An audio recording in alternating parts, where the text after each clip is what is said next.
मुझे कुछ भी हुआ तो जिम्मेदार DIG लाड़काना होंगे। सिंध की बहादुर बेटी उम्मे अरबाब ने सिक्योरिटी खदशात का इजहार कर दिया। सरदारों का एक पालतू SHO। उन्होंने कानून नाफिज करने वाले इदारों से तहफ्फुज मांग लिया। उम्मे रुबाब ने सिंध पुलिस पे अदम इत्मीनान का इजहार किया। सिंध की बहादुर बेटी उम्मे रुबाब, जो कि 6 सालों से अपने बाप दादा और चाचा के वाक़ये का आज तक मुकदमा लड़ रही हैं, वो अब सिक्योरिटी खदशात का शिकार हो गई हैं। उन्होंने अब एक वीडियो बयान जारी किया है जिसमें उम्मे रुबाब ने सिंध पुलिस पर तहफ्फुजात का इजहार किया और कहा है कि अगर मुझे कुछ भी हुआ तो जिम्मेदार DIG लाड़काना होंगे।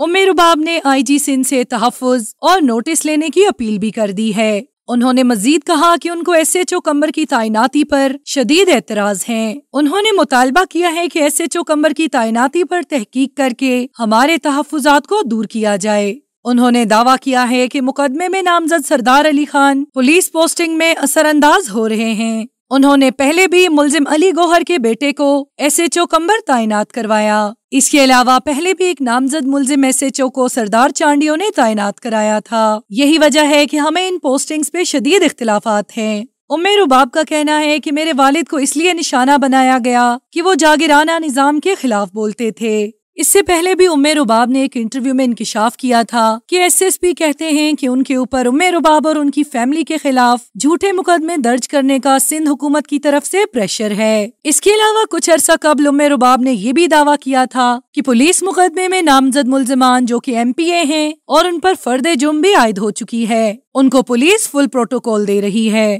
पहले वो सुप्रीम कोर्ट के डर से शहर से भाग गए थे, लेकिन वो अब दोबारा पुलिस की प्रोटेक्शन में हैं। और उम्मे रुबाब का कहना है कि पुलिस ने सिक्योरिटी के नाम पर मुझे अपने घर तक महदूद कर दिया है। आपको बताते चलें कि उम्मे रुबाब सिंध की बहादुर बेटी हैं, जो कि कानून की तालिबा भी हैं और ये काफी सालों से अपने खानदान के अफराद की कानूनी जंग लड़ रही हैं और मुल्जिमान की जानिब से दी जाने वाली धमकियों के बावजूद वो डट कर खड़ी हैं। उम्मे रुबाब की गाड़ी को भी निशाना बनाने की कोशिश की गई थी और उनकी जान को शदीद खतरात भी लाहक हैं, लेकिन हुकूमत उम्मे रुबाब को उनका हक देने में नाकाम दिखाई दे रही है। उम्मे रुबाब का कहना है कि मैं इतने सालों से ये कानूनी जंग लड़ रही हूँ और हो सकता है कि मैं थक भी जाऊँ, हो सकता है कि मैं हिम्मत हार जाऊँ, लेकिन मैं इसलिए भी हिम्मत नहीं हार रही कि सिंध के सारे मजलूमों की नजर इस केस पर है और लाकानूनियत की ये इंतहा है कि ये जालिम जागीरदार रोज इस तरह के वाकयात करवाते हैं और इनको कोई पूछने वाला भी नहीं। उम्मे रुबाब ने कहा कि मुझे मुंह बोली रकम देने की भी ऑफर की गई है कि आप बस बैठ जाएं और खामोश हो जाएं, लेकिन मैं ये ऑफर किसी सूरत कबूल नहीं करूंगी। मैं सिंध की बेटी हूँ, मैं पाकिस्तान की बेटी हूँ, इसलिए मुझे पूरी उम्मीद है कि मुझे इंसाफ जरूर मिलेगा।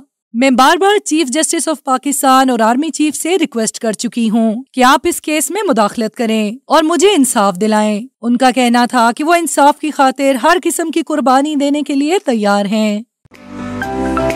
To watch more videos, please subscribe to our channel and click the bell icon.